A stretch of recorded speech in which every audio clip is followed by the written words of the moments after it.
ನಮಸ್ಕಾರ ಸ್ನೇಹಿತರೆ, ನಾನು ನಿಮ್ಮ ಕೆ ಸಿದ್ದು ಮಾತಾಡ್ತಾ ಇರೋದು.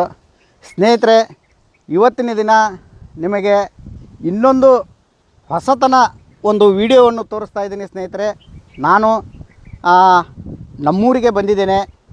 ಬಿಜಾಪುರ ಜಿಲ್ಲೆ ಬಸವನ ಬಾಗೇವಾಡಿ ತಾಲೂಕು ನರಸಲಗಿ ಗ್ರಾಮಕ್ಕೆ ಬಂದಿದ್ದೇನೆ. ನಮ್ಮೂರಿನೆಲ್ಲ ನಮ್ಮ ಹೊಲದಲ್ಲಿ ಅಂದರೆ ಸೈಡಲ್ಲಿ ಬೆಳೆದಿರ್ತಕ್ಕಂಥ ಈ ಪಾಪಸ ಕಳ್ಳಿ ಅಂತರೂ ಎಲ್ಲರೂ ನೋಡಿರ್ತಕ್ಕಂಥದ್ದು.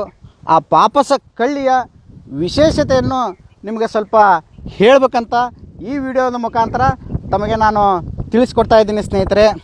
ಸ್ನೇಹಿತರೆ ನೋಡಿ, ಇದು ಪಾಪಸ ಕಳ್ಳಿ ಅಂದರೆ ಇದು ಮೂಲತಃ ಅಮೇರಿಕಾ ಖಂಡದಿಂದ ಬಂದಿರತಕ್ಕಂಥ ಈ ಒಂದು ಪಾಪಸ ಕಳ್ಳಿ. ಇದು ಹೆಚ್ಚಾಗಿ ಬೆಳೆಯುವಂಥದ್ದು ಪ್ರದೇಶ ಎಲ್ಲೆಂದರೆ ಮರುಭೂಮಿಯಲ್ಲಿ ಮಾತ್ರ ಇದು ಬೆಳೆಯುತ್ತದೆ. ಅದೇ ಥರನಾಗಿ ಈ ಒಂದು ಪಾಪಸ ಕಳ್ಳಿ ಇವಾಗ ನಮ್ಮೂರಲ್ಲಿ ನಮ್ಮ ಜಮೀನಲ್ಲೇ ಬದುವಲ್ಲಿ ಇರ್ತಕ್ಕಂಥದ್ದು. ಇದು ಸಾಮಾನ್ಯವಾಗಿ ಎಲ್ಲ ಕಡೆಗೂ ಇರುತ್ತೆ. ಬಟ್ಟು ಈ ಒಂದು ಮೂಲತಃ ಇದು ಅಮೇರಿಕಾ ಖಂಡದಿಂದ ಬಂದಿದ್ದು. ಇದು ಭಾರತಕ್ಕೆ ಯಾವ ರೂಪದಲ್ಲಿ ಬಂತಂದರೆ, ಇದನ್ನು ಪೋರ್ಚುಗೀಸರು ಬರುವಾಗ ಅಥವಾ ಈ ಪೋರ್ಚುಗೀಸರು ಬರುವಾಗ ಇದನ್ನೊಂದು ಎಲ್ಲೋ ಒಂದು ಕಡೆಯಿಂದ ತಂದಿರತಕ್ಕಂಥದ್ದು ಒಂದು ಕುರುಹುಗಳು. ಬಟ್ ನಾನು ಹೇಳ್ತಾ ಇಲ್ಲ, ಸೈನ್ಸಿಸ್ಟ್ ಪ್ರಕಾರ ಹೇಳ್ತಾ ಇರೋದು ಇದನ್ನು ತಂದಿರುವ ಸಾಧ್ಯತೆ ಅಂತ ಹೇಳ್ತಾ ಇದೆ. ಅದಕ್ಕಾಗಿ ಇದನ್ನು ಸುಮಾರು ಹಿಮಾಲಯದ 2000 ಎತ್ತರದ ಪ್ರದೇಶದಲ್ಲಿಯೂ ಕೂಡ ಇದನ್ನು ನೋಡಬಹುದು ಸ್ನೇಹಿತರೆ. ಯಾಕಂದರೆ ಅಷ್ಟು ಎತ್ತರದ ಪ್ರದೇಶದಲ್ಲಿಯೂ ಬಟ್ ನೀರಿಲ್ಲದೆ ಅಥವಾ ಒಣಗಿರುವಂಥ ಪ್ರದೇಶದಲ್ಲಿಯೂ ಇದನ್ನು ನೋಡಬಹುದು ಅಂತ ಹೇಳ್ತಾ ಇದ್ದೀನಿ. ಇದನ್ನು ನಿಮಗೆ ಸ್ವಲ್ಪ ಅಂದರೆ ಈ ಡ್ರೈಗನ್ ಫುಡ್ ಬರುತ್ತಲ್ವ, ಡ್ರೈಗನ್ ಫುಡ್ಡು ದಪ್ಪದಾಗಿ ಬರುತ್ತೆ.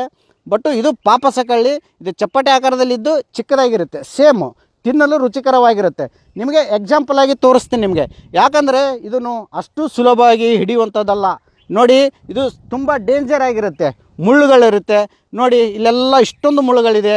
ನಾವು ತೆಗಿಬೇಕಾದ್ರೂ ಭಾಳ ಸೂಕ್ಷ್ಮವಾಗಿ ತೆಗಿಬೇಕು.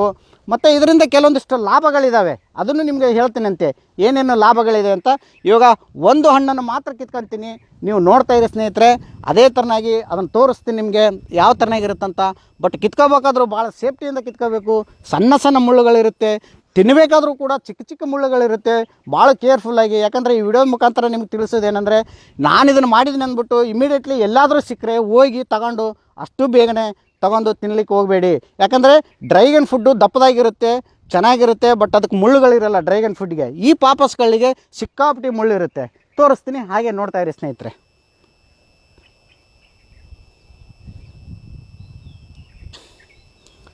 ನೋಡಿ ಸ್ನೇಹಿತರೆ, ಈ ಒಂದು ಹಣ್ಣು ಇದು ಸೇಮ್ ಡ್ರೈಗನ್ ಫುಡ್ ಥರನೇ ಕಾಣಿಸುತ್ತೆ. ಚಿಕ್ಕದಾಗಿದೆ, ಇದು ಡ್ರೈಗನ್ ಫುಡ್ ಥರನೇ ಚಿಕ್ಕದಾಗಿದೆ. ಬಟ್ಟು ಇದನ್ನು ನಿಮಗೆ ಕಟ್ ಮಾಡಿ ತೋರಿಸ್ತೀನಿ. ಬಟ್ ಇದು ಎಲ್ಲ ನಿಮಗೆ ಇಲ್ಲಿ ಮುಳ್ಳುಗಳಿದ್ದಾವೆ ಸ್ನೇಹಿತರೆ, ಚಿಕ್ಕ ಚಿಕ್ಕ ಮುಳ್ಳುಗಳಿದ್ದಾವೆ. ಇದು ನಾಲಿಗೆಗೆ ಅಂಟ್ಕೊಳ್ಳುತ್ತೆ, ಮತ್ತು ತಿನ್ಬೇಕಾದ್ರೆ ಗಂಟಲು ಒಳಗೆ ಹೋಗುತ್ತೆ. ತುಂಬ ಡೇಂಜರು. ಬಟ್ ಅದನ್ನು ಭಾಳ ಸೇಫ್ಟಿಯಿಂದ ತಿನ್ನಬೇಕಾಗುತ್ತೆ. ನಾನು ಇದನ್ನು ಹಿಡಿಬೇಕಾದ್ರೂ ಭಾಳ ನೀಟಾಗಿ ಹಿಡಿದಿದ್ದೀನಿ. ಆಮೇಲೆ ಇದನ್ನು ಕಟ್ ಮಾಡ್ತೀನಿ ನೋಡಿ ಸ್ನೇಹಿತರೆ. ಅಂದರೆ ಸುಮಾರು ಜನ ನೋಡಿರಲ್ಲ, ಯಾಕಂದರೆ ಅದಕ್ಕಾಗಿ ಈ ವಿಡಿಯೋವನ್ನು ಮಾಡ್ತಾ ಇರೋದು. ನೋಡಿ ಸ್ನೇಹಿತರೆ, ಸೇಮ್ ಒಳಗಡೆ ಬ್ಲಡ್ ರಕ್ತ ಥರನೇ ಇದೆ ನೋಡಿ ಸ್ನೇಹಿತರೆ. ಈಗ ರಕ್ತ ಬ್ಲಡ್ ಥರನೇ ಇದೆ. ಬಟ್ ಇದ್ರ ಉಪಯೋಗಗಳನ್ನು ಹೇಳ್ತೀನಿ ಸ್ನೇಹಿತರೆ ನಿಮಗೆ. ನೋಡಿ ಸ್ನೇಹಿತರೆ, ಸೇಮ್ ಡ್ರೈಗನ್ ಫುಡ್ ಥರನೇ ಇದೆ. ನಾನು ನಿಮಗೆ ತಿಂದುಬಿಟ್ಟು ತೋರಿಸ್ತೀನಿ. ಇದೊಂದು ಹಿಡ್ಕೊಳ್ಳಿ. ಸ್ಟಾರ್ಟ್ ನೋಡಿ ಸ್ನೇಹಿತರೆ. ಈ ಕಡೆ ನೋಡಿ, ಇಲ್ಲೆಲ್ಲ ನನಗೂ ಕೈಯಲ್ಲಿ ಮುಳ್ಳುಗಳು ಅಂಟ್ಕೊಂಡಿದ್ದಾವೆ, ಇಲ್ಲೆಲ್ಲ ಅಂಟಿದ್ದಾವೆ. ಇದನ್ನು ಯಾಕಂದರೆ ನಿಮಗೆ ಒಂದು ವಿಡಿಯೋ ಮುಖಾಂತರ ತೋರಿಸ್ಬೇಕಂತ ತೋರಿಸಿದ್ದೀನಿ. ನಾನು ಇದನ್ನು ತಿನ್ನಬೇಕಾದ್ರೂ ಕೂಡ ಇನ್ನೂ ತಗೊಂಡಿದ್ದೀನಿ, ಸುಮಾರು ಇದ್ದಾವೆ ಹಣ್ಣುಗಳು. ಬಟ್ ನಾನು ನಿಮಗೆ ಸೇಫ್ಟಿಯಾಗಿ ತಿಂತೀನಿ. ಈಗ ಈ ಥರ ಮಾಡಿದ್ದೀನಿ ನೋಡಿ. ಇದು ಡ್ರೈಗನ್ ಫುಡ್ ಸೇಮು ಆ ಥರನೇ ಇದೆ. ನಾನು ತಿಂತೀನಿ ನೋಡಿ. ಇವಾಗ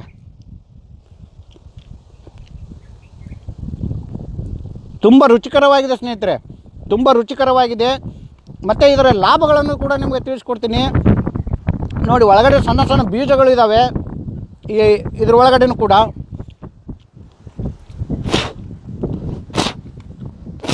ಬೀಜಗಳಿದ್ದಾವೆ. ಅದೇ ಥರನಾಗಿ ಸ್ನೇಹಿತರೆ, ಇದು ಕೆಮ್ಮು, ಕಫ ಮತ್ತು ಕ್ಯಾನ್ಸರು ಈ ಥರ ರೋಗಗಳಿಗೂ ಕೂಡ ಇದು ರಾಮಬಾಣವಿದ್ದಂತೆ ಸ್ನೇಹಿತರೆ ಇದು. ಅದಕ್ಕಾಗಿ ನಾನು ಇವತ್ತು ನನ್ನ ಸಮಯವನ್ನು ನಮ್ಮೂರಿಗೆ ನಾನು ಬಂದಿರೋಗೋಸ್ಕರ ನಮ್ಮಲ್ಲೇ ಬೆಳೆದಿರ್ತಕ್ಕಂಥ ಈ ಒಂದು ಪಾಪಸಕಳಿಯ ವಿಶೇಷತೆಯನ್ನು ನಿಮಗೆ ತಿಳಿಸಿದ್ದೀನಿ ಸ್ನೇಹಿತರೆ.